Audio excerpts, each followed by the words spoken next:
Hey, Shep here in Iron Anchor Cycles, and we're back with another update on our 2021 Lowrider S build series. And if you can't tell by this giant, beautiful box standing here next to me, we are finally getting to something that I think everyone's probably been wondering why we haven't done already. And that's going to be getting a proper exhaust onto this bike. So, as I mentioned at the beginning of this build series, we really are challenged this year across the industry in terms of back orders and lead times, and that is certainly no fault of anybody in particular. It's really just the reality that we live in as a whole right now in 2021. And so we've been working on projects as parts become available. And one thing in particular we've been waiting on, and I think we put the order in for this pipe the day we bought the bike, is a proper exhaust from Horsepower Inc. Now, Horsepower Inc. in particular certainly deserves no negativity whatsoever in terms of the lead times on these pipes. If you're not familiar with the pipes, you'll be able to see once we get this out of the box. They're all hand TIG welded, exceptionally high quality, and everything is done individually by people right locally in Indianapolis in their shops. So this isn't about overseas delays or ports or COVID or anything like that. They're dealing with supply issues just like everybody else, and they're not sacrificing any quality or anything that goes into their products. So you put your order in and you wait, and eventually you'll get your pipe, and that's just the way it is. I think, as I noted in our Instagram post today, good things come to those who wait, and that is certainly the truth when it comes to these pipes. So that is going to be the main focus of today's video. At the same time though, however, we've got a couple other little things that weren't deserving of a video all on their own because they're pretty small, but they go pretty well in terms of the work we need to do in getting this pipe on. We're going to do a couple of other little things too. So make sure you stick around if you want to see those little details. I think there's two that I can think of off the top of my head, maybe three. One that's already on the bike that I don't think we mentioned in a video yet is the seat finally came in for the bike as well. This is an SDC San Diego Customs Pro Series seat from Saddlemen.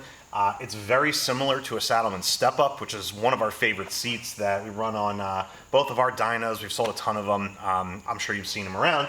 The SDC seat looks very similar. It's got some subtle differences in the way that it's cut, the passenger area, and obviously the materials that are used on it as well.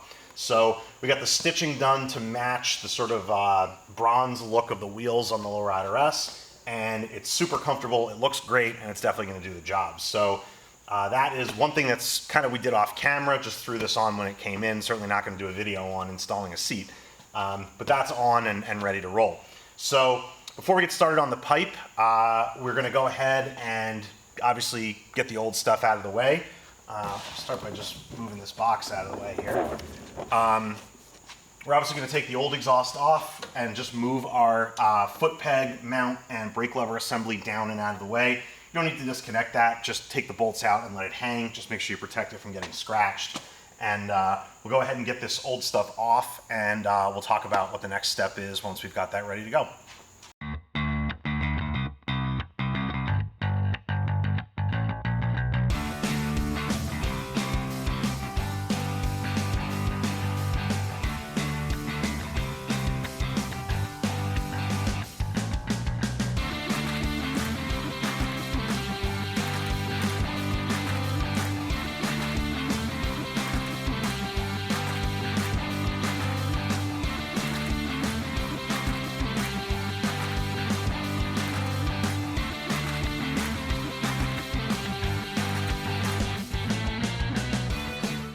Okay, so with our mufflers and head pipe out of the way and our footrest here hanging down, we're just about done with getting the OE stuff off. But there is one more piece that's still on here, and that's the exhaust bracket. So this is a point where I wanted to pause and point out a couple of things. So obviously this giant hunk of metal is going to go and is going to be replaced by a much more elegantly designed, very small piece that's going to support the HPI muffler and also the head pipe by connection. But this particular piece is serving a couple of pieces, so I just want to point that out. And I'm sorry if this is a little obvious or elementary for some folks, but this might be helpful for some people. So this bracket actually does a lot of things. So obviously your muffler's attached to it on the back side, but up at the front here you got a couple of things going on. So the first of which is there is a threaded hole in it right here, and this would be for in a stock exhaust application or a two muffler system. if you just did slip-ons or something, this is where you might attach passenger pegs onto the Lowrider S. And this is going to apply to any of the dual muffler M8 Softails that come with a solo seat from the factory. There's not going to be passenger pegs on there. If your bike did come with passenger pegs, this is likely where it was attached, because the other mounting spot, which is up here on the frame of the bike, this is blocked by that stock exhaust system, so you're not able to put a passenger peg in there, so they give you this other spot. So that's the second function other than holding the exhaust that this does. The third function is this piece right here. Now, this is not original to the Lowrider S. This is a piece that you would find on the Sport Glide.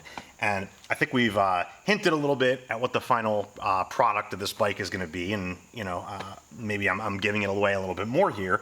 But this mount is to support the saddlebags, the hard bags that come on a Sport Glide. And that's exactly what we're installing onto this Lowrider S. We've actually, I'm not sure if it's in the shot or not.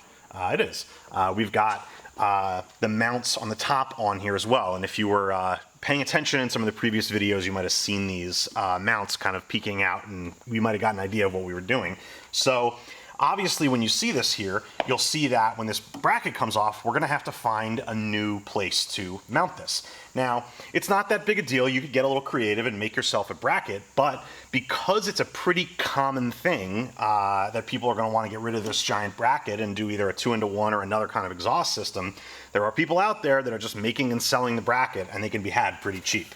So this particular one right here is going to do exactly what we need it to, and this is actually it's actually pretty well designed, right? I mean, rather than just saying we're going to go from one hole and just, come up with an arm here for this piece, it's actually going to connect to both of the original mounting points of that bracket, 1, 2, and then we're going to attach that grommet that fork on the end of the bag bracket slides onto. That's going to get attached right onto here. So this bracket is going to replace this one, and then the HPI muffler bracket is going to sit on top of that. So that's what we're going to do right now, is go ahead and get this bracket removed and get this mount put onto this piece, and we'll be ready to put this on along with the new bracket for the HPI pipe. The other thing that we're going to do right now is we're going to install passenger foot pegs. Now, obviously we've got a passenger seat on the bike now, and I think that the passenger foot peg is just a nice little detail to add on with that, even if you're not planning on putting a passenger on there. We've just got a set of the burnout pegs from Thrash and Supply. These we just happen to have lying around. We were going to use them on something else and already kind of opened the box and mocked them up on something, but decided to go another way. But since we've got them here, we're just going to go ahead and use them on this particular bike. So obviously we've got the peg, and this is a M8 Softail rear mount. Harley changed things up a little bit on the foot peg mounts for these bikes. The fronts and rears are different from one another. And they're also different from every other Harley. So just keep an eye out for that. The other thing you're going to need is a set of the mounts, and these are just like white labeled parts from Drag Specialties. They look just like the Harley factory ones, and actually the price is the same on them too. So take your guess, they might come from the same place, who knows. But anyway, so we're going to go ahead and do both of those things, and the reason we didn't install these before is because it would have just meant doing it twice, right? We would have had to put them onto this spot to mount it with the stock exhaust and then move them up here for the new exhaust, so just figured we'd do it one time. So enough talking. I'm going to get back to getting this ready. So what we're going to do now is take this bracket off, move this part over, get our foot pegs installed, and then we'll check back in and we'll keep going with the HPI exhaust install. All right, so we've got those pieces we talked about installed. We've got our foot peg mounts and foot pegs on both sides, and we've got our new bracket for the saddlebag mount installed as well. So we reused the original bolt from the original exhaust bracket on the bottom of this, and on the top, like I mentioned, the new HPI bracket, which is this right here, is going to go and sit on top of this. Now, you can use, this bracket's not that thick, it's maybe, I don't know, 1/8 of an inch or something like that. You can use the bolt that came with the HPI kit. We just happened to have one that was a little bit longer, so we're going to use that. Basically, you just want to make sure that it's not going to poke so far through the back here that it's going to come in contact with the swing arm, and this one won't with the extra length. So this is going to go in right here really nicely. Obviously, you are moving the bracket out by this 1/8 of an inch, so you are changing the orientation of the exhaust, but it's not going to be a problem. There's enough ability to move it around and position it where you need to that this isn't going to be a big deal. So we're going to go ahead and put a little bit of Loctite on here, and then we'll go ahead and install this bracket loosely for the moment so that we can get everything on installed and aligned before we tighten everything else down. All right, so make sure you can see it. So that's the orientation that'll install, and then the muffler clamp is going to attach to this. Now we're ready to go ahead and get started with installing the rest of the exhaust. I'll grab first piece here.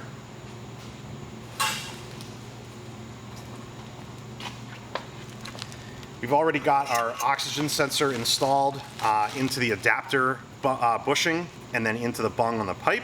And then we've got the flanges with the retaining rings installed as well. So this is our front, so this is going to go in to the front head, obviously. One thing to point out, the kit comes with new exhaust gaskets, so you're definitely going to want to use them. They're a different shaped gasket than what's going to be on the bike to begin with. This is pretty universally true of all exhausts. You want to make sure that when you're looking at the flange on the head pipe that you're matching the gasket to that flange. So there are flanges that are tapered, and they're going to use the tapered style gasket that comes in the bike. And then there are those that are like this, that are square, and they're going to use call it a race style gasket. I believe HPI gets them from Cometic. That's where we get ours from. I'm sure there's other manufacturers. But exhaust gaskets are one of those things that you don't necessarily have to change if they're in good shape and you're just taking your pipes, on and off to do with some other kind of service. You don't have to change the gasket every time you take the pipe off if it's still in good shape and not deformed. But in this case, our bike's brand new. The gaskets were perfect. Still have to discard them because they're not the right ones to match this head pipe. So I'm going to start by getting all this plastic off. And we'll go ahead and then get this pipe loosely put into place.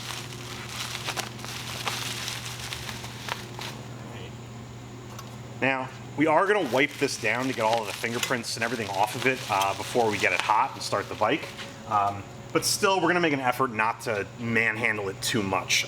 The less oils and shit we can get on there when we're installing it, the better. So.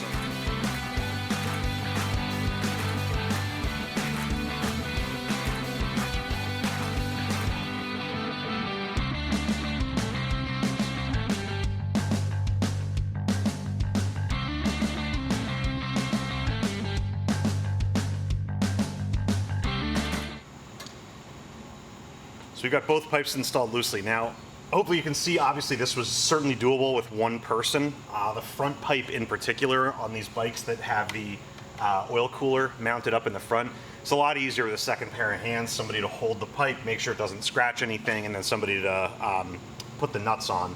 But obviously, like I did here, you can do it by yourself. So our next step is we're going to go ahead and get the muffler and the back end of this with the collector. We're going to put some anti-seize onto the inside flanges of the collector so that we're able to more easily separate this if we have to take it apart again. And we'll get that mounted up.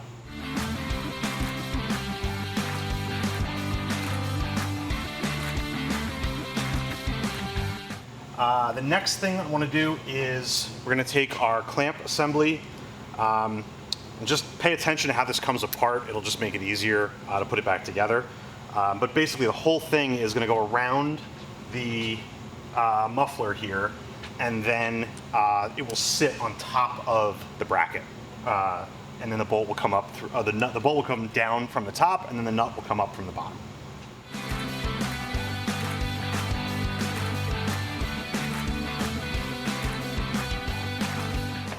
Okay, so with our clamp on, not tight, but just loose, I will say it's probably would have been a little easier to get that on with this mount not here. If I was doing this again on a bike that didn't have the passenger peg mounts, I'd probably put the pipe on first, then do the peg.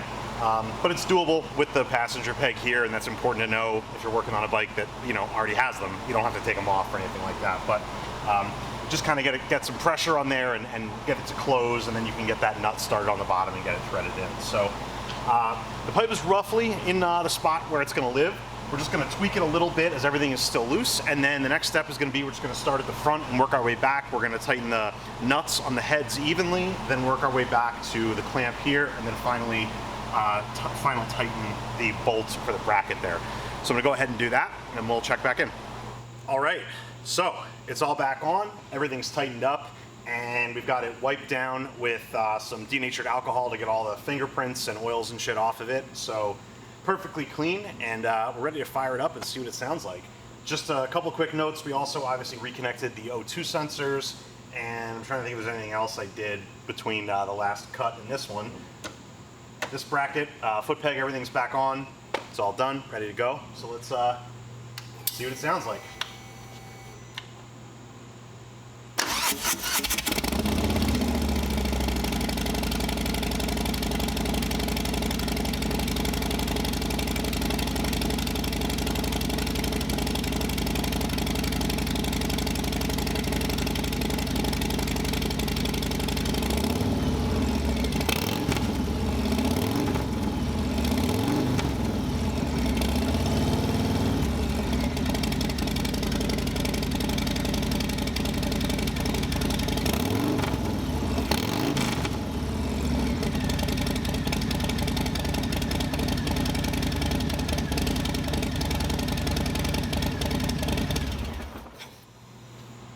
Pretty mean. So not only do these pipes sound awesome and look awesome, they are the best performing pipe around, definitely for a Milwaukee 8 and probably also for a twin cam as well. We'll run them on all the bikes that we have here in the shop, and we'll try and put them on any customer's bike who is interested in an exhaust. Obviously, if somebody's looking for something different, we'll do it, but you really can't beat an HPI pipe. It's worth every dollar. So that's going to do it for this video and the install on our HPI exhaust onto our 2021 Lowrider S. We're going to continue with the next couple of phases. Hopefully in the next maybe week, maybe 2 weeks, we'll have an update on some of this other stuff, and hopefully you've seen some cues in this video as to what those next steps are going to be. But we'll keep that under wraps, and you can just kind of guess and assume, and we'll check in next time and hope to see you then.